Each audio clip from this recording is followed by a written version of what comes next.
Hello and welcome to the Brave Business Podcast, brought to you by accounting, tax, audit and advisory firm Blick Rothenberg. Brave by name and brave by nature, this series is different. Aimed at entrepreneurial businesses, we focus on providing practical guidance, timely insights and professional opinions from industry experts, helping you make informed decisions for your business. I'm Declan Curry, journalist and broadcaster. In today's episode, we're going to look at some of the barriers faced by black entrepreneurs and how they overcome them. We'll also take a look at unconscious bias, representation and diversity in the business world. Joining me to discuss this, we have Kojo Marfo, who is founder of My Runway Group, Bola Yusuff, who is founder of International Tax Search, that's a recruitment company, and from Blick Rothenberg, one of its partners, Rieu. Welcome to the three of you, and thank you for joining our discussion. Kojo, let's start with you. Tell me a bit about My Runway and what it does, and tell me a bit about your journey in setting it up. Right. So I was born and raised in Ghana, West Africa, till I was 18, and I joined my family in the UK. So in Ghana, I've literally had like a very good life. Chauffeur driven to school, lived in a good neighborhood. My school was British founded, so we're doing the Montessori system of education, exposed to a lot of things. As compared to like the average kid in Accra, in the capital. So moving to London, I just thought it was going to be 10 times bigger or nicer. Then I had like this cultural shock of my parents letting me know that they had struggled to get me into the country. So I literally had like a 2-week visa or something like that. But they just have to kind of assure me that, oh, you're not going to be an immigrant for long, maybe like a couple months. And then the family lawyer will sort it out. But that took 10 years. So the 10 years of me finding myself, realizing I'm black for the first time, because in Ghana, no one called me black. And also navigating life as an immigrant, having a lot of identity issues, and realizing I just have to go for what's mine and not expect any support or handouts in any shape or form. So kind of find my way into college to do like physics, maths, ICT, then also eventually into university to study aerospace engineering, because I always wanted to be a pilot growing up. But then whilst I was in university, I didn't qualify for government loans, student finance, none of that. So I realized if I had to stay in university, then I have to fund it myself. And that's what led to me trying to find money by doing creative events, fashion shows, comedy shows, end of year balls, raves, whatever I could, to basically just find money to pay my tuition, my upkeep, rent, whatever it is. But then I realized that what I was doing for money wasn't the end of it, because a lot of the people that I would speak to in terms of joining the team or people that wanted to be part of what I had started, they didn't want it they were not in it for the money. They had government loans and student finance support and whatnot, but they were basically looking for experience. They were looking for references. They were looking for opportunity. They were looking for commercial visibility. They were looking for all the things that I didn't even notice what I had created was given them. So that was what led to My Runway Group. And I was thinking, what one thing can I create that can support everyone that I had kind of identified as part of my tribe of people that, regardless where you've come from, being black was making it difficult to go up the ladder or get access to certain opportunities or get your foot into certain doors. And that's what My Runway Group started to basically give emerging creative of a certain background of black community or the opportunity to be able to kind of do their own thing, get experience in creative initiatives before they get, their foot into like the creative industry. And this is the sharing of expertise, the sharing of best practice, community support. Would that be a reasonable description? ideally is to just make them competitive in whatever space they find themselves. So whatever the support comes in terms of mentoring, in terms of partnership, in terms of access, in terms of funding, visibility, we identify whatever it is that a brand or a community, depending on the level that you are, will need, and how best we can facilitate that. So we're pretty much a middleman for growth for creatives and also small businesses. Thank you for telling that story to us. We'll pick up some of the themes of it in our discussion as well. Bola Yusuff, I want to bring you into the discussion as well. Your business is International Tax Search. That's right, yeah. That's a recruitment business. Correct, yeah. Who correct. do you recruit and for whom? Okay, so we recruit US tax professionals, predominantly in the London and East Coast USA markets. We recruit for professional services firms, so that could be accountancy, or in the US they'll call them CPA firms. We also recruit for law firms, private equity, hedge funds, and some banks. And sorry to cut in, it's just to be clear, it's based here in London, but really you're a global business. Well, I wouldn't say we're a global business. We don't have offices in any other locations. What I would say is that we have a global reach. So when I set up the business, I really looked at US tax professionals as being a profession that is mobile. It's a mobile skill set. And so we follow the professional's career. So, you could be living in London and you're looking for an opportunity. You decide to relocate to New York. We'll always be able to help you wherever, irrespective of the location that you're going to. Why that business? Why that particular field of expertise? I would love to say that it was some sort of genius idea from myself, but we took that for granted. Yeah, I stumbled across it. If I just kind of go back a little bit in terms of like my background. So I was actually born in Nigeria, came to London as a 4-year-old. My parents were, I guess, that was that first generation immigrant. So they came here. My dad came on a scholarship, which is something the Nigerian government was giving out at the time. He trained to be a chartered banker. So I come here as a 4-year-old, integrate into the kind of like UK society, always kind of like low income family, grew up in a council estate in Islington, went through kind of the British schooling system, college, university. I wasn't quite sure what I wanted to do. But one thing I was quite keen on, and it sounds very, very basic, but I wanted to wear a suit. So I wanted to go to work and wear a suit. I was fascinated by places like Canary Wharf and Bank and just watching people, clearly they were making money, being successful. So I just kind of had this thirst for being successful. And I wanted to do it in kind of like the best places. And admittedly, like my university degree, my grades weren't fantastic, but I just kind of had this almost naive drive to be successful. So I applied for like the big 4 firms, the big banks, HSBC, Barclays, who most of them probably laughed at me, right? But thankfully, at the second attempt, I did get a job in a big 4. So I'm gonna shout out a lady named Jenny Killip, who was the person who hired me at this big 4 firm. And essentially, that was kind of my entry into the world of professional services. I went into audit, so I was working in audit for about 3 years.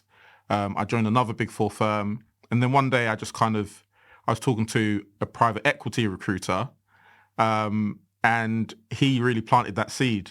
One thing led to another. I started working in a recruitment firm, and then after being in a recruitment firm, working as an employee, I decided to essentially set up my own firm.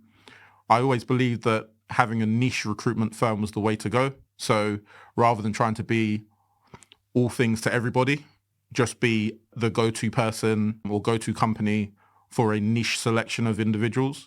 And that was about 11 years ago, and here we are now. Kojo, I'm struck by something that you said when you were talking earlier, that it was only when you came to Britain that you thought of yourself as someone who is black. And I wondered how, for both of you, being black has shaped your experience of being in business. Did you feel that you were at a disadvantage to other people, that you were treated differently from other people? When did that start becoming an issue? So for myself, I realized that I didn't understand why, again, people wanted to be part of what I was doing when they had all the support in terms of staying in university and getting through it. But it was through conversations is when I realized that we share a similar barrier in terms of moving onto the career ladder, even getting us a foot into the career ladder. And also when we started doing a lot more for small businesses, that's when I realized that you can have a good product, but if you don't have access to the right market chains and if you don't have access to the right peoples and the buyers, you could be selling to the same people for the rest of your life. And also there was like the lack of education in terms of our community, understanding how marketplaces work and also how business or commerce in general works. Because more times we're very passion driven to start an idea or to start a business, especially post-COVID when everyone had like some time to kind of fully do what they wanted to do or make their side hustle like a thing. But then they just don't invest a lot of time into educating themselves or find the right partners to kind of elevate their businesses. So something that usually would take other communities or race maybe 2 or 3 years, it could take someone in the Black community an average 10 years to even get to half for that same type of level. So it's all through our conversations, and the more we had done and the more focus groups and research that we have kind of carried out, kind of to give me like a deeper understanding of what it is that our community is dealing with, especially on the creative level and also on the commerce level. So these are barriers that are both, some are obvious and in your face, Very, very, and very others are evident. very subtle and quite Yes, hidden. yes. Until you're very much in the mix, you wouldn't realize certain things. Also, I have a quick story of we used to do like creative project, huge initiatives from, let's say, having about 1,000 creatives working on a production and stuff like that. I wanted to kind of do an arena in London, and we were doing a lot more in the Midlands in the 3 years prior to that. And we had a very racist venue manager to deal with. Like, I remember I had suffered a lot of losses from asking people for money and all of that because I didn't really have like a stable job to kind of run the previous productions. And this time around, I thought that's when we're going to break even. And we got charged way more than other promoters get charged or event producers get charged. And there was a time when we signed a contract for 2,000 people. We're super confident we're going to get the numbers and even sell out. And I had a phone call saying if you have more than 1,000 people or 1,000 of your people in the space, I'm going to get extra security and dogs to chase you out. And that was a venue manager. And these times I was still an immigrant. I couldn't get any support. Your people. That was the phrase that was used. Yeah, I have that on email and then also a phone call. We don't need to guess what was meant by that. Oh, of course. So we're not even like a risk in terms of hosting us, right? But he said they had a security briefing and all of a sudden we have to now cap our capacity at 1,000, which was half of what we were predicting. And so we had to basically stop selling tickets and then literally work with half of like an arena. So there was like a lot of these things that if you're not in it, you probably would think it's okay or it's all, it's all polished and it's not what people are making it look like or maybe a group of people are exaggerating. But this was like real life. This was my lived experience. And to looking back, I'm wondering how many people from my community had to kind of endure such a thing from such a venue manager, and also how he kind of could flex his powers. It could be very racially motivated, it could just be on professionalism, but whatever it is, it wasn't comforting, it wasn't even assuring to be paying all of that money and still not be able to get what you've paid for only because you have to deal with such barriers. But in your journey as a business founder, was it always obvious from the very start that there were barriers and boundaries that you faced because of your background that rivals may not have either been aware of or have faced themselves? Yes, I think there are. I just wonder, is that obvious from the very start? Yeah, so for me, it very much started, or, there's, and this may resonate with some people, but there's a moment where you remember your blackness, right? And you will have these moments in life. And one of the moments that I remember is actually when I entered the corporate world, because, you know, there was this fancy kind of welcome day, and it's very clear to see that you are very much the minority.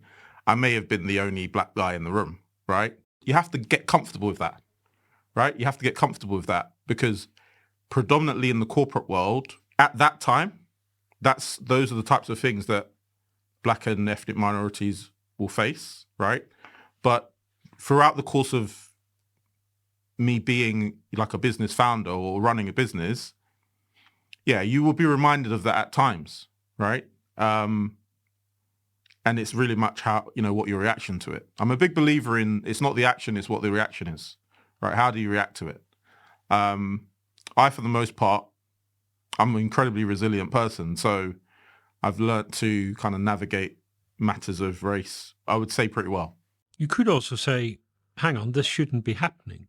I should be treated the same as every entrepreneur. Every entrepreneur should get the same fair treatment.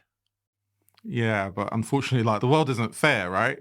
Again, it's really about kind of like your reaction to it. Like, I feel that not only like I'm a black person, but I'm very obviously like from an ethnic minority. I can't hide that I'm from an ethnic minority. If I'm on the other end of the phone, I don't go by an alias. I go by my name, which is Bola Yusuff. Are you judged differently because of that? Do you sense that? I think so. I think there are times that you might be, maybe just because it's unusual, right? I don't hear that name every day, right? So there can be maybe a little bit of skepticism, especially I sell, right? And we all know kind of like the notion of salesmen are somehow distrusted just generally across the board, whether it be kind of a car salesman, real estate agent, whatever. But then add the layer to it, which is I have an unusual name and I'm black, right? But I very much kind of lean into it. So I'm unapologetically black, right? And I'm unapologetically Nigerian. That's very much what I am. But I fundamentally believe in my product and service. And to the point, like, why would you not want to work with me, right? And I think that one of the messages that I very much want to deliver to black entrepreneurs is there's two ways to kind of look at it. You could potentially try and sell something to somebody, right? And they say no. And you can come off the phone and say, oh, they didn't buy from me because I was black, right?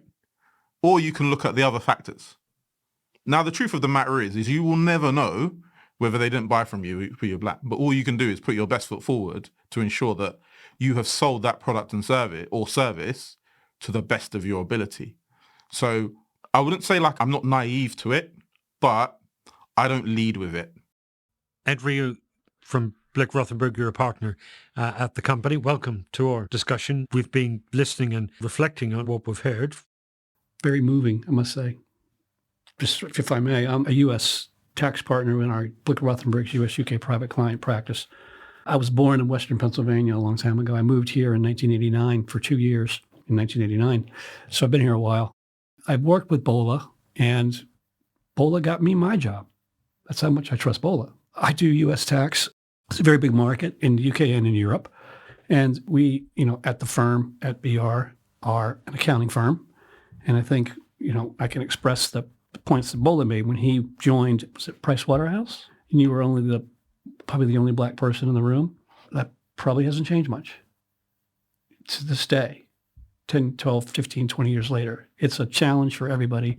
So, the point would be, why is a white middle-aged partner from BR in this discussion? I've got a passion for this. I think that diversity is very important, both from a firm perspective in our client base and from a firm perspective in our employee base, because it enriches your whole practice. And I looked at my client base. I don't have many, if any, black clients. And why is that? Is that conscious bias? No, absolutely not. It just has been the way it's been. And it's because, do we focus in the market? No, but we're starting to. And we're starting to make efforts. We have an Embrace network that is there internally to help promote diversity in our firm. And we are putting on an event to help network with Black-owned businesses, minority-owned businesses. And I will say we should talk to Kojo about, because we had a conversation before we started. You haven't mentioned it yet. Not only do you help people network, but you also put on events. You actually put on festivals. Yeah. And maybe you should, if I may, Please talk about that, because that's actually extremely interesting. That there's opportunity there. There, years ago when the internet started, there was firms that were putting on these events where everybody just mushed together and meet. And this sounds like something that you're providing a forum for folks to just come and be with each other. And the networks that Ed was describing, what is the power of networks, of people working with each other to improve the work of each other? So we co-produce or assist with a festival in Ghana called Afrochella, but it's now been renamed as Afrofuture because they had issues with Coachella. What we've always done is always through like British Council and whatnot, get a lot of creatives involved in doing stuff on the continent and connecting with a lot more of what their tribe would look like, or also create a new audience. And through the back of that, we're about to announce the very first African Creative Festival called Home and Away, and it should be at the Roundhouse on Africa Day next year, God willing. And we're looking at creating the space where, regardless where you are or where you've come from, especially for Black creatives, you're able to dream and able to live your dream. For a lot of people, they have visa restrictions, and that might be the only reason why they can never connect with a global audience, or never be the reason why they have a lot of people tuning to their podcast from the UK, but they'll never get to see them. Or for artists that have exhibitions in the UK but are not allowed to attend their own exhibitions. These are things that happen, and we're using the festival as a tool to kind of break down those barriers where people are disconnected from their tribe, people are disconnected from their dreams, and it's to no reason or fault of theirs. They just happen to be born in a very different part of the world, and we're hoping to use these festivals to, as a means to kind of have a creative visa waiver, especially for people from the continent that are looking to do a lot more and be seen way more in the UK and Europe. One thing I've learned from leading a tribe or causing change, especially for the Black community, is, I'll give you an example. We just wrapped up our residency at Somerset House, right? And 95% of our footfall or conversion of people that buy are non-Black. And I've always said that if we have a store, concept store that have over 200 Black-owned businesses in the same space for people to choose from, and we only have Black people to buy from us, then we failed. Because there's amazing products, amazing brands, amazing stories behind some of these products that people just don't get a chance to see it.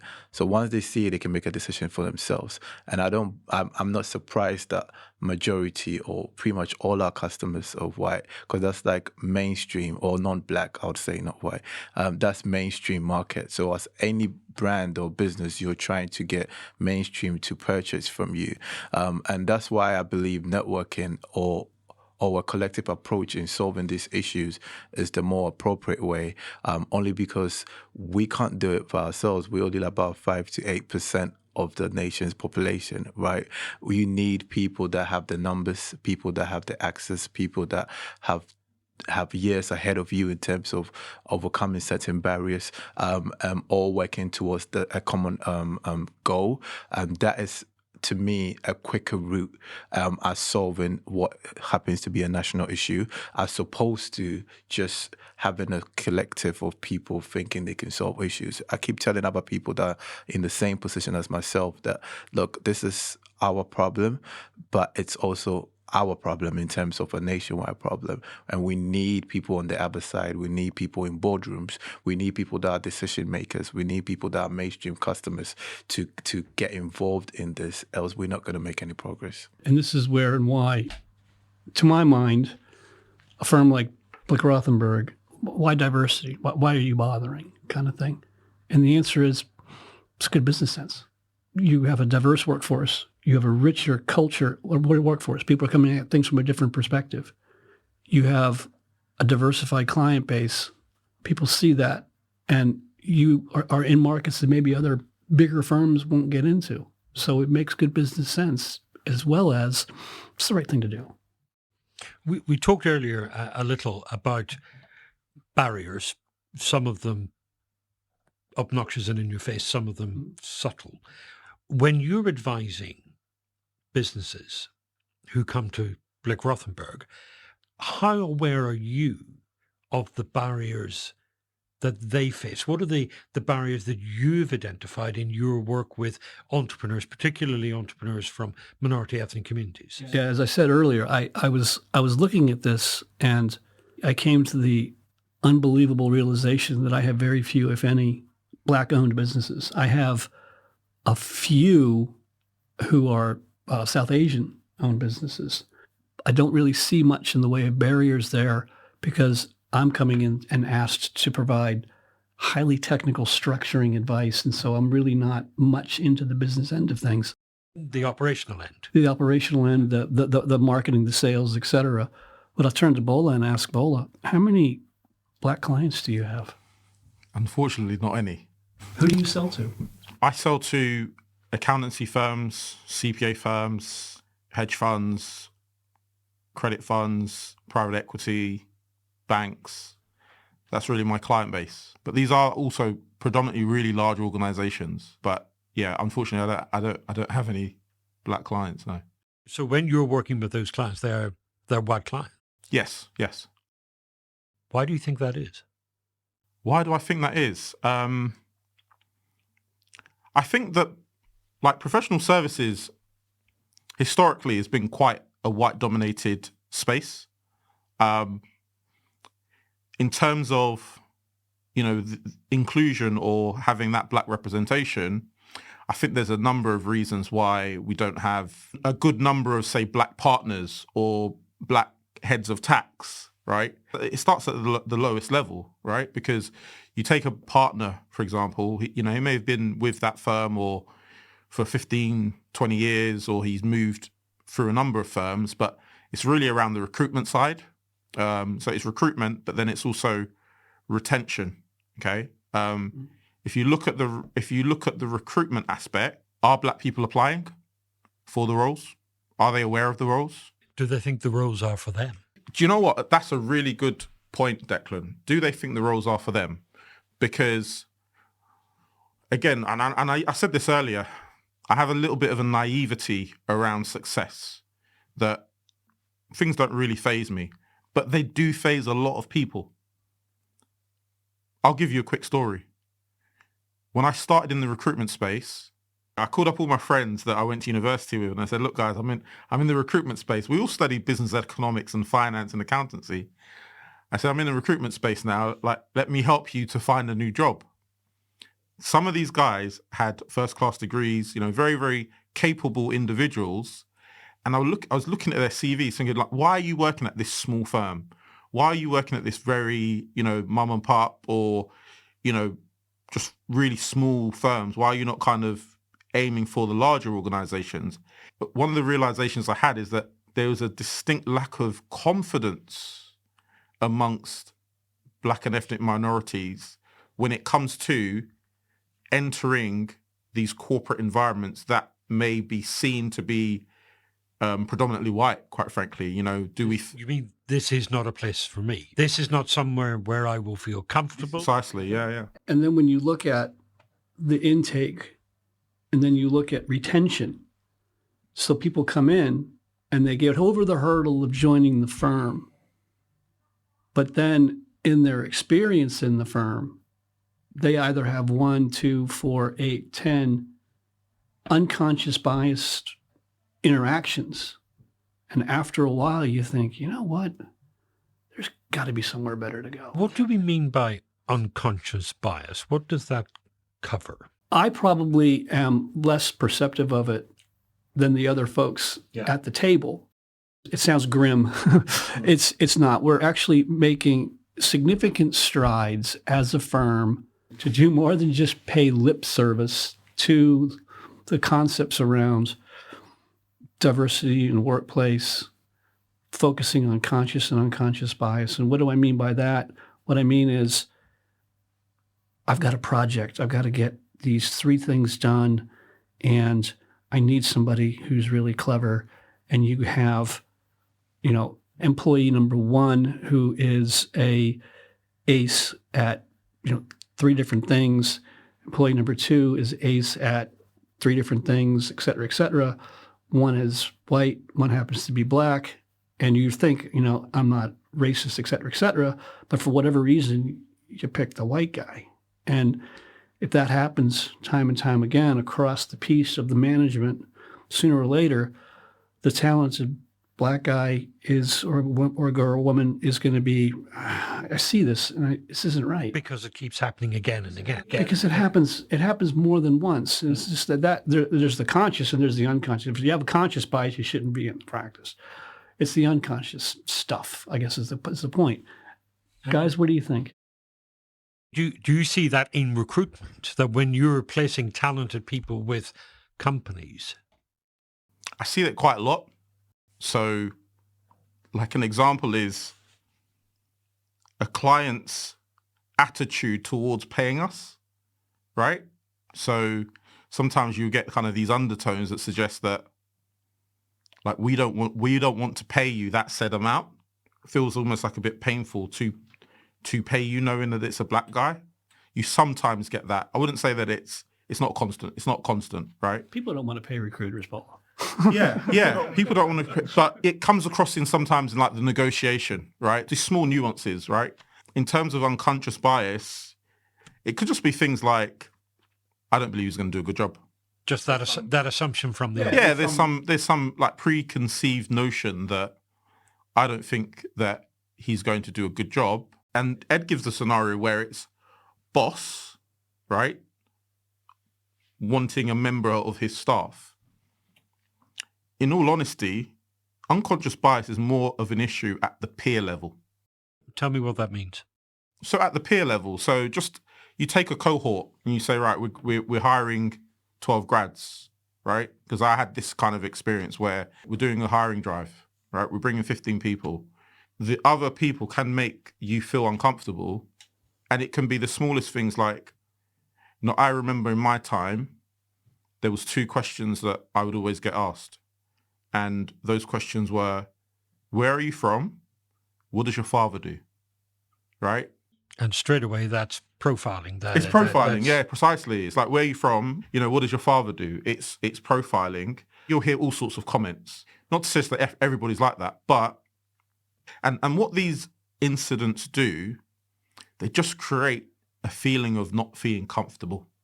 And let's face it, we go to work 5 days a week. We probably spend more time at work than at home. And there will be lots of black people nodding as I say this. Imagine not feeling comfortable every day you go into that environment. But you have to, because that's your job, right? And you'll do your job to your best ability. But there will still be times where you feel uncomfortable. And if I'm being brutally honest, it's part of the reason why I set up my own business. So I can control that narrative that my organization has a certain culture and diversity is at the heart of it. How should professional organizations, those big corporates, address that? Acknowledge it. So this podcast is good because I think that it's all about awareness.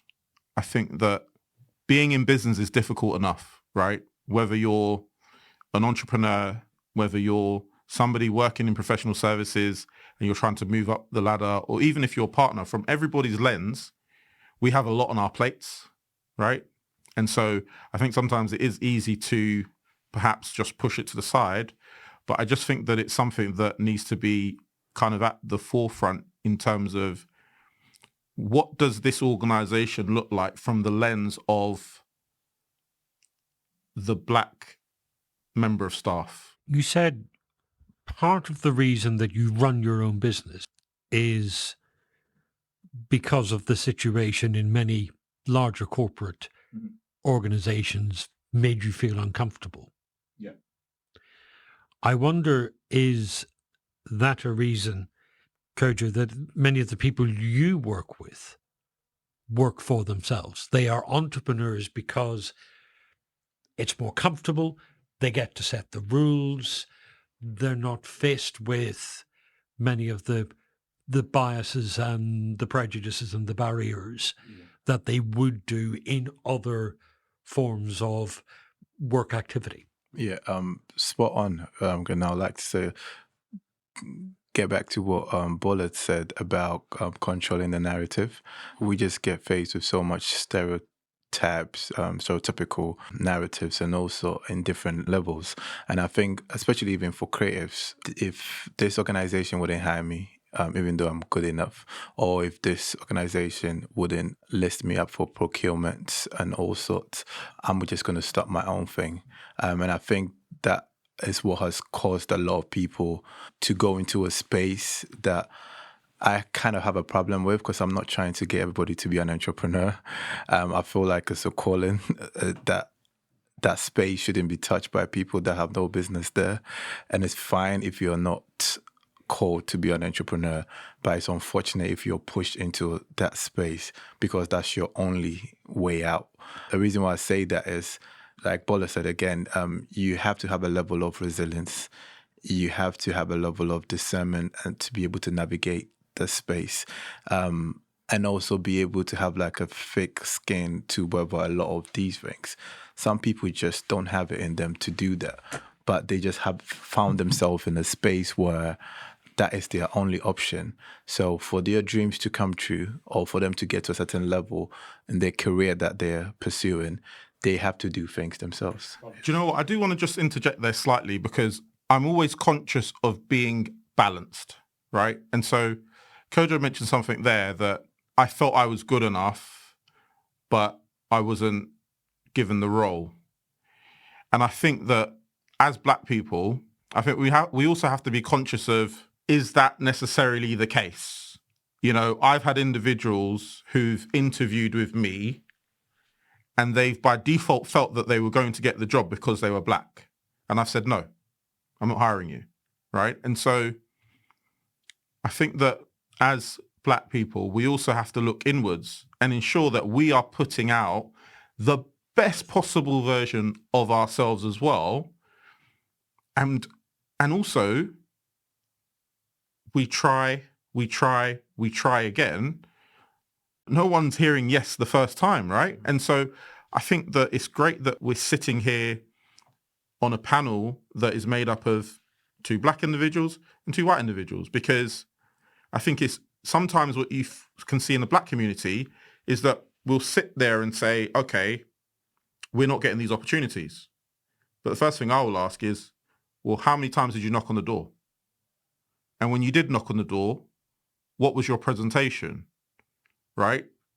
Was it as good as it could be?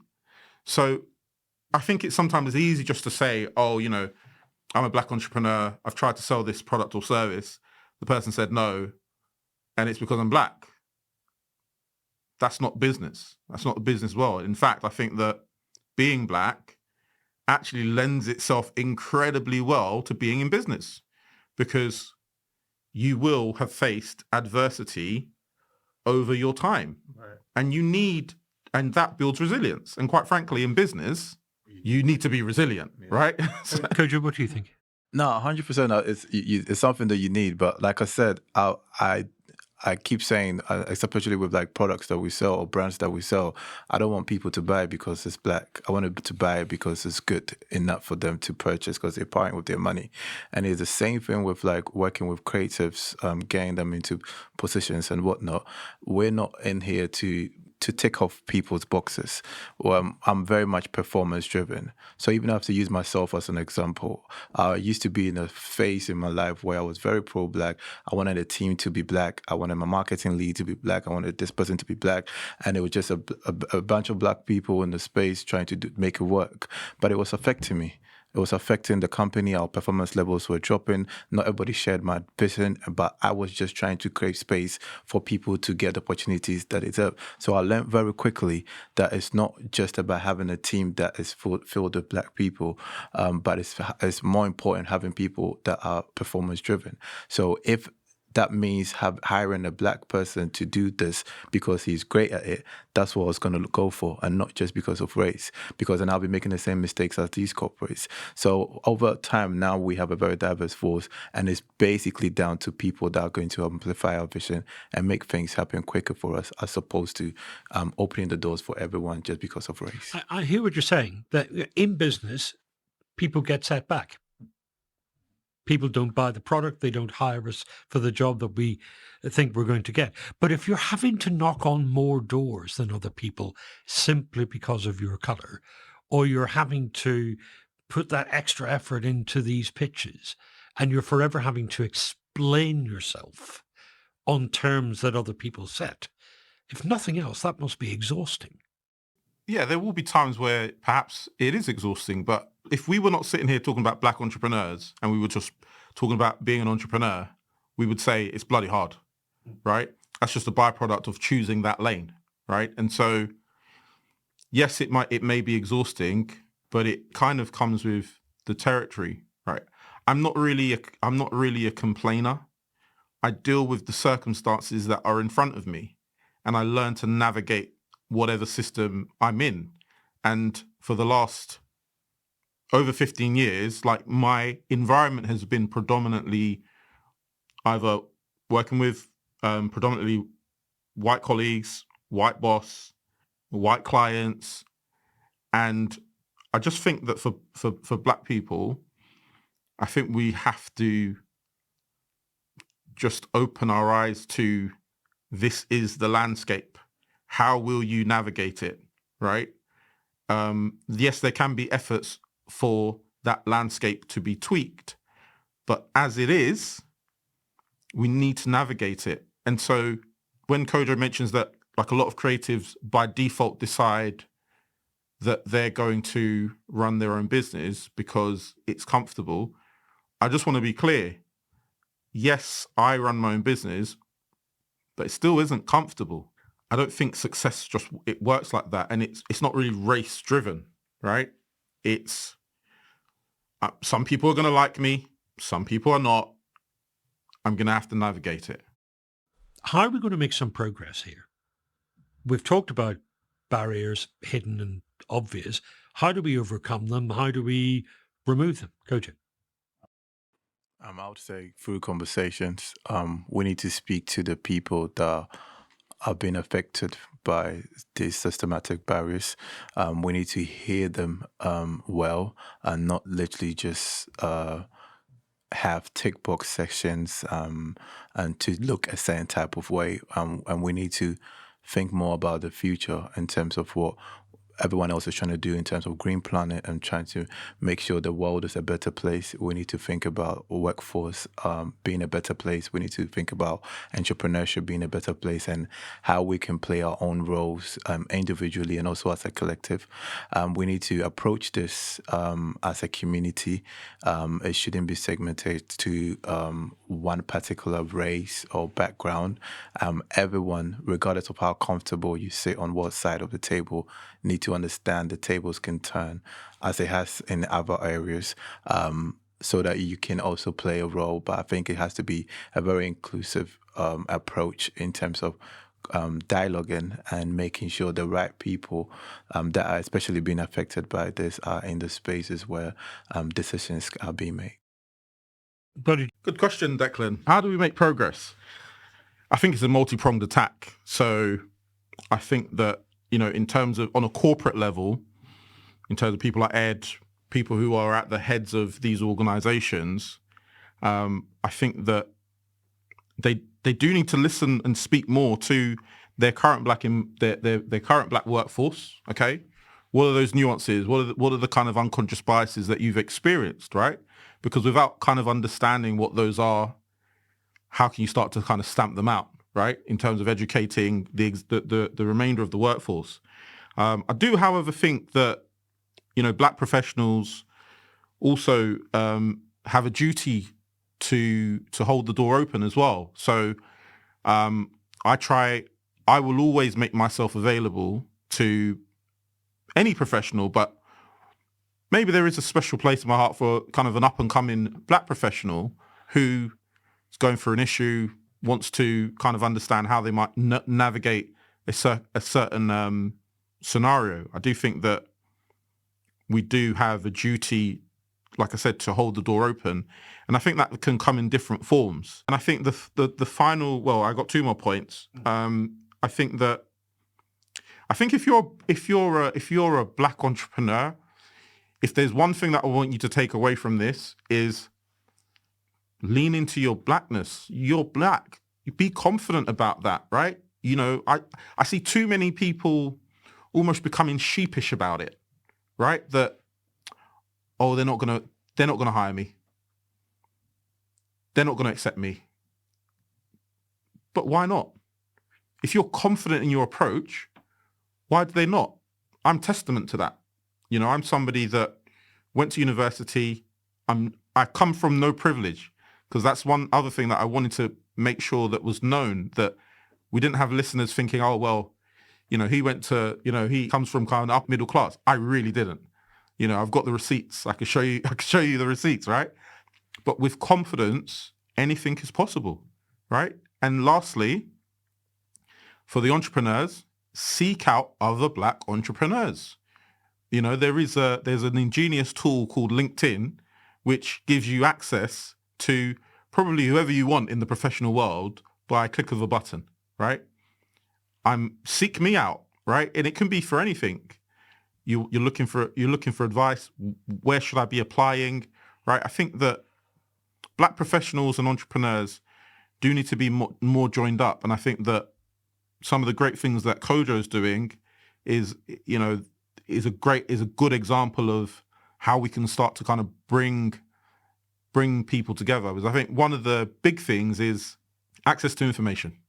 At a practical level, in terms of places that entrepreneurs can go to for support, for help, are there any that you would recommend or that you are familiar with? Yeah, so the London Chamber of Commerce, I'm on the board for the Black Business Association, headed by Lord Hastings, and do amazing jobs in terms of helping a lot of black entrepreneurs and businesses.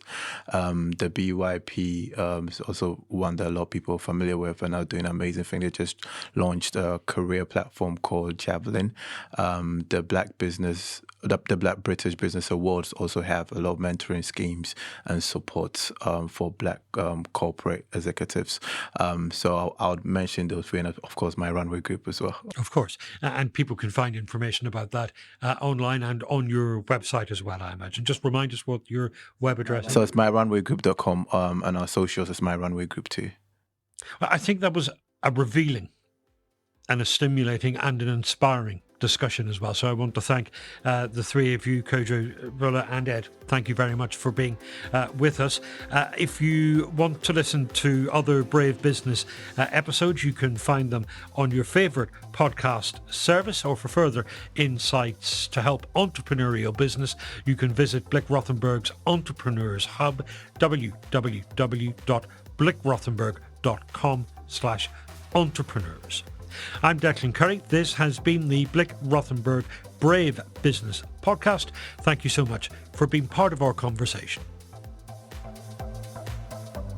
If you enjoyed this episode of Brave Business, try The Tax Factor, the podcast series that helps you stay up to date with the latest tax developments. Find it wherever you listen to Brave Business or on the Blick Rothenberg website.